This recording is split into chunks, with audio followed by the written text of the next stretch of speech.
You can say it back. It's fine. It's the least important thing today now. Don't worry.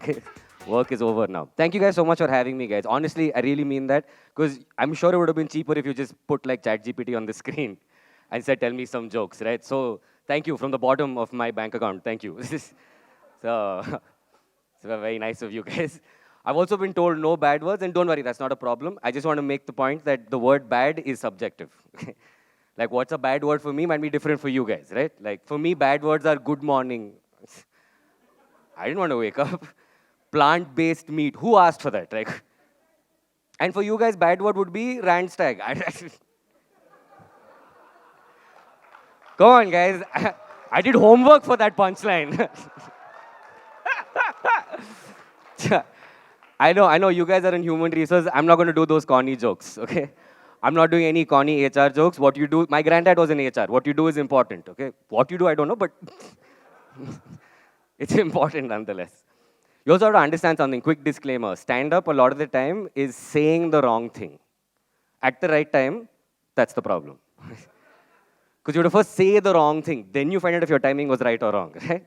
Like it happens to me involuntarily also. I was with a friend of mine at a bar, fellow comedian, we were drinking. She was like, when we become rich, right? Like when I become rich. That's how I knew we were drunk because she said when, not if. We're comedians, it's if only, okay? But she's like, when I become rich, I am going to use my money to get a nose job because I've always hated my nose. Now I want to clarify, in that moment, my intention was to be reassuring, right? I started to tell my friend, no, you don't need plastic surgery. But what I said was, no, your nose is not the worst part of your face. It happens, guys. Involuntarily, it happens, man. Like, it used to happen to me when I was a child. When I was 13 or 14 years old, my parents dragged me for a book launch, right? And they were able to convince me to go for the book launch with 2 words. They were like, free buffet. I'm like, come. I'm there. When we get there, I realized why my parents wanted to go, right? As part of the launch, the person reading from the book is the Amitabh Bachchan. Yeah, correct reaction only, right? He's India's Al Pacino for you. Just explain the reference. He's there, and he's great. He's read from the book, like he's got that deep baritone. It was so amazing. He read so nicely. I bought the book, right? Then I read in my voice. I'm like, gee, this guy's part of the scam right now. Okay? After the event, I'm standing in line for the buffet when suddenly an informal line gets formed, where at the end of this line, you get to meet and greet the Amitabh Bachchan, right? I'm stuck in this line now, right? I'm like, it's okay. Like, I want to spend more time with buffet. We'll finish Bachchan first. So I'm standing in line. I'm short and fat. He's tall and thin. He looks down at me and he says, "Hi, I'm Amitabh." I know who you are. This line was for you. They're all waiting to say hi to you, right? Like I understand he's trying to be all like humble and like, graceful and all. So when he said, "Hi, I'm Amitabh," my idiot brain just went, "Sorry?" To him. He had to do something that he hadn't done in the 14 years that I'd been on the planet, which was reintroduce himself. Poor guy was like, Amitabh Bachchan. I'm like, oh. I ruined his evening for the rest of the evening. Like, who's that fat fellow next to the buffet, right? He's just saying the wrong thing. Like, dude, I got into trouble during the pandemic for one tweet of mine. People tried getting PETA to come after me. You guys know PETA, the animal rights organization, not hummus with bread, the animal rights. For one tweet, all I tweeted was, it was in the pandemic, I am missing my emotional support animal. And I put a photo of lamb chops. In my defense, they do provide me emotional support. And I was missing them.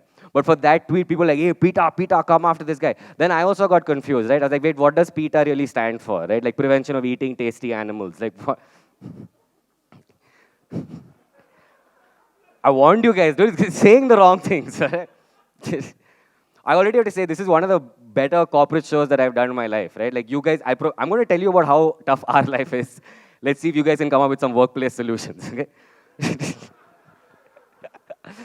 No, like one of the worst corporate shows ever, all right? They flew me to Hyderabad. They put me up in a 5-star hotel. So far, so good. They call me to the event, right? And like just before I go on, the company, like this 2 CEOs get on stage, CEO and CFO, and they announce that there has been an acquisition. Half of you are going to have a job, half of you are not going to have a job. Now comedy. So I was shaking.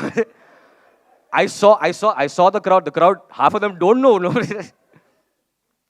It was a very weird job, man. Very weird job to be a comedian, man. I have nothing to be proud of. Almost 8 years that I've been a comedian, nothing to be proud of, right? And when I say I have nothing to be proud of, my 1 hour solo special is called Nothing to be Proud of. Okay? I'm shamelessly marketing another show right now. And the reason why it's called Nothing to be Proud of is because I know how many tickets I can sell. No, because the first time I took that show to Bombay, I sold 1 ticket. And that guy came also. Dude, he meets me outside the venue and he's like, oh my God, I can't believe I'm meeting the artist before the show. I'm also like, oh my God, can't believe I'm meeting my entire audience before the show. Second time I take the show to Bombay, I sell 4 tickets. I'm like, come on, career is growing now. 20 minutes before the show, this couple walks in and they're like, oh, there's still 20 minutes. We'll quickly get somebody to eat and come back. They leave. Then another couple walks in. Now I have an opening act. That guy's supposed to do 5 minutes. He does 25 minutes. It's because we're waiting for that other couple to come back. By now we've realized, he's like, bro, I'm out of material. We realize that couple's not coming back. I'm like, that's fine. It's one couple. It means a private show for them now, right? I get on stage. I start chatting with them. Turns out the guy is my die-hard fan. Yeah, I have some there somewhere. No, he's seen me on Amazon Prime. He had seen every video I put on YouTube up until that time. He loves my stand-up. She is his new fiancée, which implies there is an old fiancé, but I don't know. She is his new fiancée, and she's not a fan of stand-up. Forget me as an artist. He doesn't consider this an art form. And he has brought her for my 1 hour show. Then he looks at me and he's like, hey, bro, do that one, no? Guys, I'm an actual human being. I'm not my YouTube channel, okay? But he's my fan. I had one at the time, so I keep him. So I did the joke. Then he looks at me, he's like, now do that one. No, like, this guy's customizing the playlist also. Not even the playlist that I uploaded, but he's my fan. I'll do the jokes, and I'm doing the jokes. And for every time I'm like doing a joke, right, she just nods. Like she's like, I acknowledge. You tried. Keep trying. I'll keep acknowledging. Even more annoying, my fan's not watching me. He's watching her for her reaction. I'm like, put her on the stage. No, I'll do the jokes from the audience. 2/3 of the room is now focused on her face, right? But I'm like, I have to do this. It's my fan. And that's when it hits me, right? I've done almost 30 minutes of material that is available on YouTube for free. He couldn't convince her to watch it at home. He has dragged her to my 1 hour show and is now making me perform those for her. That's when it hits me. This engagement is now dependent on my performance, not his. I would save my fans' wedding right now. So I'm like, it's not 2 people, it's 2,000 people. Sell the jokes, sell the jokes, sell the jokes. So now I'm selling the jokes. I finally land one joke, and she just goes, ha-ha! It's like a weird, but I was like, finally, I broke her, right? I was like, now the show can start. But before I can say anything, she just gets up, says, thank you, that's enough. Me and the guy immediately looked at each other because we didn't know that that's enough was for the engagement or for the show, okay? Because she's walked out of the place. This dude jumps up onto the stage, puts his arm around my shoulders, and takes a selfie. Doesn't ask. Just takes the selfie, and then into the mic yells, baby, baby, I'm supposed to drop you home, and then he also runs off. Have you ever been watching something on your laptop and then just closed your laptop? I was still on stage with a mic in my hand. It's the only time in my life where audience decided show is over and left. I'm like, what the hell just happened? I put the mic down. Right outside this place, there's a bar. I was like, I have to go drink to process what just happened to me, right? So I walk into the bar. The first thing I see is that couple that didn't come back. They're sitting right next to each other, one earphone in each ear, and the guy is showing her my YouTube video. I'm like, oh no. So, like I said, very, very weird life being a comedian.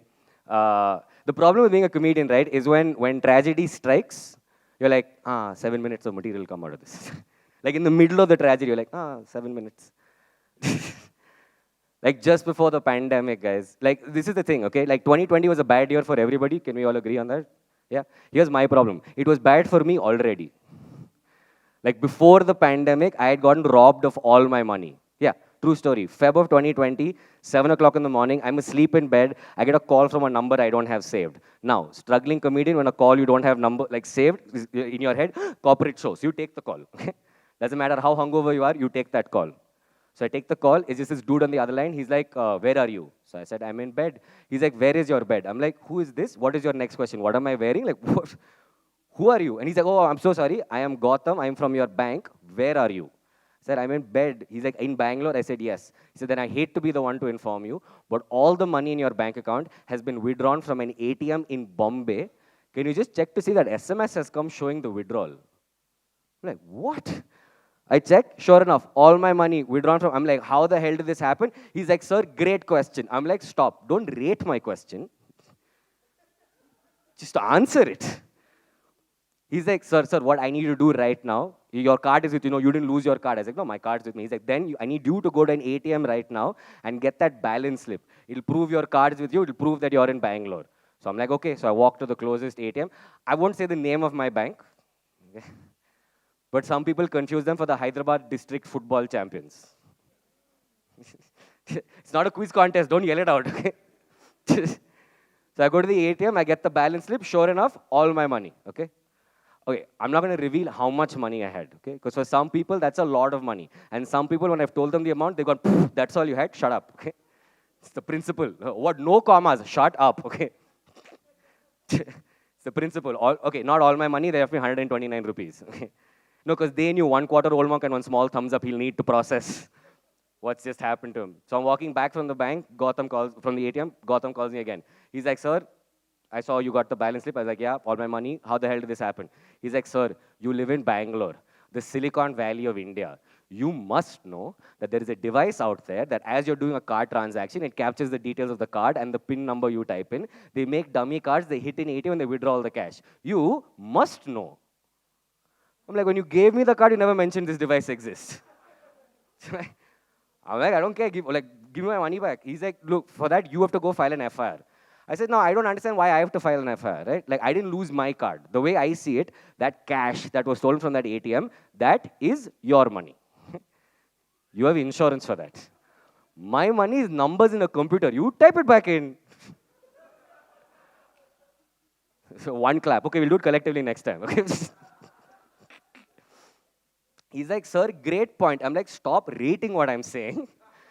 And he's like, sir, for me to type it back in, you have to go file the FIR. I'm like, okay, which police station do I go to? There are two near my house. Do I come near to the bank branch or do I go to Bombay where the crime happened? He's like, sir, great question. I'm like, oh, punch this guy when I see him. He's like, I'll get back to you, hangs up, okay.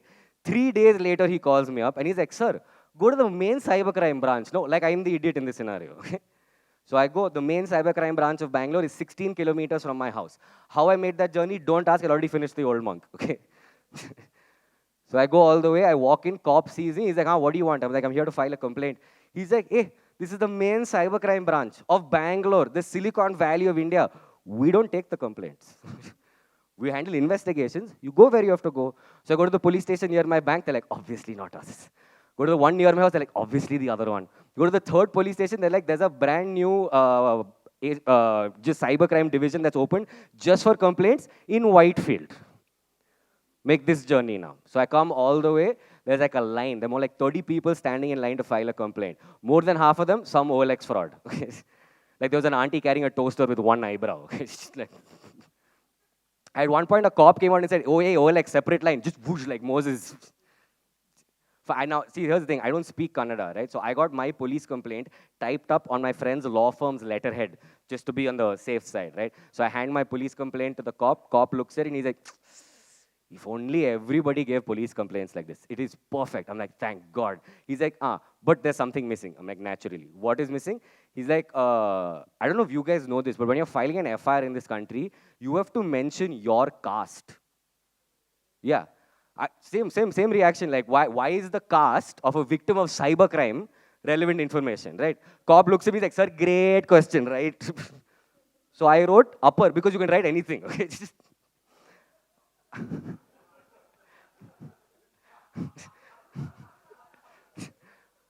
I gave police complaint. He's like, great, come back in 3 days. I'm like, sir, you don't understand. I just need the FIR number. Okay, you just give me that number. I give it to my bank. It's their headache. I get my money back. He's like, yeah, for that, come back in 3 days. I'm like, sir, I have 2 problems with what you just said. First, why 3 days? And second, why do you have to come back? Your cybercrime, no email. Text message also you can send it, right? He's like, hey, this is the new cybercrime division of Bangalore, the Silicon Valley of India. Server is down.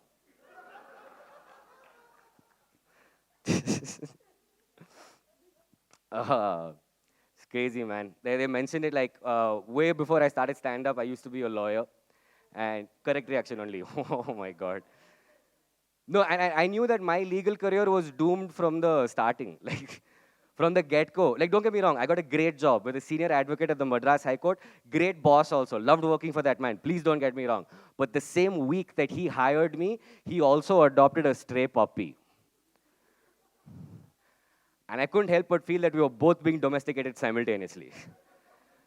Like, we were both being house-trained, right? Like, he told me to wear a tie every day, which is the human collar and leash, right?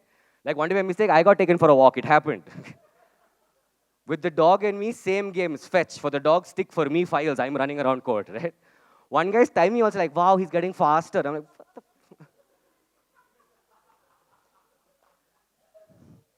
what the saddest part about this is that bitch, that's biological. That bitch saw me as competition. So every day where I used to sit at work, she used to just come and like piss, like marking a territory, and then look at me like, what are you going to do about it? And the only reason she stopped doing that was when I went and started pissing where she sits every day. I'm like, what are you going to do about it? I felt that vibe change. Guys, relax. I didn't do that. I've been doing this joke for a while. I know that more people prefer dogs to comedians. Calm down, okay? Don't call Peter. It gets even sadder, dude. Like that first day in court, all my life dreamt of being a lawyer. Get to court, my boss tells his colleagues I adopted a stray puppy. They all looked at me. Dude, one of them pat me on my head. I had to be clean shaven. One of them did this like, who's a good boy? I'm like, hey. One of them said, you're so lucky he's throwing you a bone. I'm like, hey, I'm not the dog, dude. There's another one in the house. And the story gets even sadder because you already have some of the details, right? I had to wear a suit every day. I was clean shaven. I wear glasses. And my first name is Arnav. It was painful. Being associated with that man was very, very painful. That man has done to my name what Adolf did to all other Adolfs, okay? And I know mine's V and his is B, but then that's like a Nazi in 1946 going, no, mine is PH, his is F. No. It gets even sadder, dude, because I remember that one day in court, as a joke, a judge looked at me and yelled, hey, Goswami. I literally was like, Your Honor, call me a bitch instead. No, just... That's when I realized I needed lesser comedy in my life. So I quit dealing with the Indian judiciary, took up the serious business of joke writing. This is crazy, man. The crazy thing about being like a comedian is like, this is the only job where you're allowed to drink on the job. If I brought a beer with me on stage, your only problem would be, where's my beer? That's it. Right? So no other, imagine you saw your pilot, right, at duty free before the flight. Then 1 hour later, like, ladies and gentlemen, I'm sorry for the turbulence. Like, hey, I saw, okay. You lying piece of shit. Theek se chala. Imagine you saw your surgeon, right? Takes a swig of Jack Daniels, kicks down the OT door, he's like, sister, scalpel. And then like on DJ, he's like, kacha, kacha, kacha, kacha, kacha, kacha, kidney. Sister's like, sir, it was a heart transplant. Oh! This is the problem, right? Like, this because we drink like too much. Okay? This career makes you want to drink, right? Like, the show goes bad, I'm going and drinking. Why lie to you guys? Right? People ask you, like, what do you do when people don't laugh at your jokes? I drink. To be honest, if you laugh, I'm still drinking. That's happening irrespective. It's both to celebrate and to drown your sorrows. But has this ever happened to you guys where you get damn drunk, but you realize too late? No? All of you? Very good. You're at work. No, that's why you can't. Can't admit it right now, but I can see some people like elbowing, like, you only. No, this happened to me last night. I didn't realize. Great. It's now a group discussion. Okay. No, I didn't realize I was that drunk. I thought I was fine. Came back home, middle of the night, perfectly fine. I thought I'd go down to the kitchen, get something to eat. I walked down the stairs, didn't fall. Wow. Took food out of the fridge flawlessly. Put the food into the microwave. Then I typed in my ATM PIN number. It happens too often. Like for like 6 months in a row, every comic of Bangalore, right? We'd all do our gigs all over the city, and we'd all congregate every night at one comic's house and drink till 3 o'clock in the morning. Every night. There was one night where this comedian friend, he's just left. He's left 2 minutes ago. He immediately called me and he's like, "Hey, bro, we need to talk." I was like, "Okay, about what?" He's like, "No, you give a topic, I'll give you my thoughts." Oh, what? He's like, "Just talk." I'm like, "Okay, I'll talk." So I spoke to him for like half an hour. We're just chatting. He's in the car. I hear him get out of the cab, shut the door, and he's like, "Let me explain what happened." When he came down, because it's in the middle of the night and it's late night, came down to his car, the cab, and he saw that there were two guys sitting in the back of the cab. The cab driver was like, "These are my two cousins from out of town. This is my last ride for the night. Is it okay if they come along?" And my friend got scared, thinking, what if they rob him on the way? So for safety, I'll speak to Arnav on the phone. I'm like, they could have just cut the call, right? I wouldn't have been able to do anything. Anyway, so he's like, "But thanks so much." I'm like, "No problem." Now, next night, we're again in the same comics house. We're drinking. I leave early this time. I leave. I call him up. I was like, "Bro, do you know what happened to you last night? Happening to me right now. You talk to me while I reach home." Right? I get home within 10 minutes. My house is closer. I get home within 10 minutes. I'm like, "Thanks, buddy. Cut the call." Next day in the morning, I wake up. I realize that I had booked an Uber pool. It's just, it happens to the best of us, guys. I leave you guys with a few thoughts about like how, again, like this is like little soul sucking when you tell us like clean content. Like for comedians, it's like we get calls that like for corporate show, no sex jokes, no political jokes, no religious jokes. I'm like, I'm not coming. What do you want me to write about? I tried writing half an hour on fruits and furniture. It did not work, guys. But it's fun, like when you get called for like these kinds of shows, right? And you guys, so see, some you have to understand, right? Like stand-up's like a cricket match. Have you guys watched the cricket match? At Lagan, witness the sport. Have you noticed how when a batsman gets out, he looks at the bat like it's the bat's fault? So the jokes don't work, we look at you like it's your fault, okay? It's a very symbiotic relationship over here, guys. I'll leave you guys with one quick story. Like they mentioned, I was on this show. How many of you guys know what Comicstan is? Oh, a few raising your hands. For those of you who don't know, it's okay. That just means you have a life. If you have seen the show, my condolences, okay? But for those of you who don't know what it was this reality stand-up competition that aired on Amazon Prime. Season 1 in 2018, I was in the top 10 comedians of this country, right? No. I have to say that because I came 10th. Out of 10. I got national level shame and embarrassment on an international streaming platform, okay? They said, come to Bombay, shoot this show with us. It will make your career. No, don't get me wrong, okay? Like, see, I just had one problem, right? Like I told you, I used to be a lawyer, and Amazon Prime, they have a legal team, okay? Now, see, normal people don't like lawyers, but lawyers don't like each other more, okay? No, don't get me wrong, they're very nice people. I just had one problem, right? See, when I write jokes, I write them in bullet points and phrases. They were like, "No, we're going to type out every single word you're planning on saying and send that to us for approval."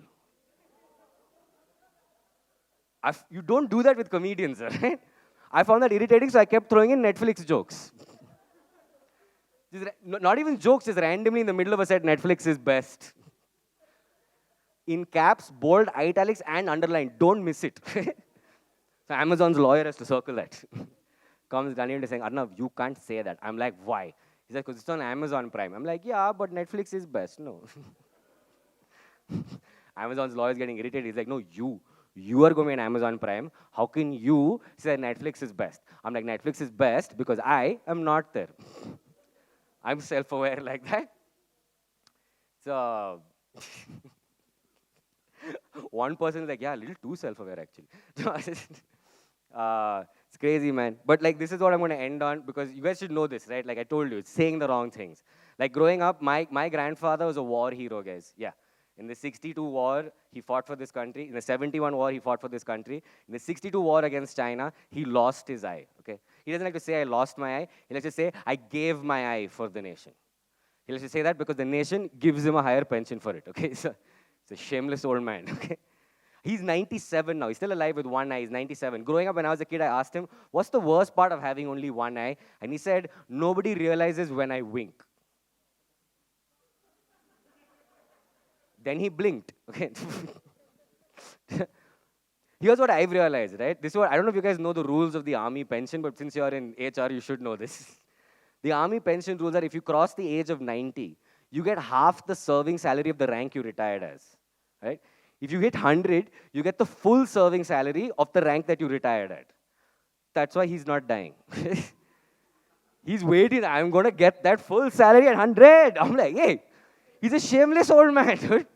I've realized now that he has spent more years in retirement than work he did. I understand why our government wants war now, right? It was up to them, they'll send my 97-year-old one-night granddad to the border saying, Baskar budde aur kitna lega tu? Dude, many years ago, we did a family holiday to China. Right? My parents, my grandparents, and I, we land in China. We're eating that first meal in Beijing. And I look at my granddad, and he's angry while he's eating. Just, and then it hits me, we are eating the food of the nation, in the nation. That he gave his eye, they took his eye. Let's just say they took it. I don't know if the eyeball's in the soup also. I don't know. He's just angry. Okay, I'm like, shit, maybe China was not the relaxing holiday destination that we thought it might be, right? I don't know what's happening in his head, PTSD, what's happening. I look at him, he's still angry. I'm like, Tata, are you okay? He's like, ugh. He's like, Chinese food in India is better. He's like, mainland China is better than mainland China. All right, that's been my time, guys. You've been a great audience. Thank you guys so much for having me. Have a good day. Drink, don't drive. Thank you very much.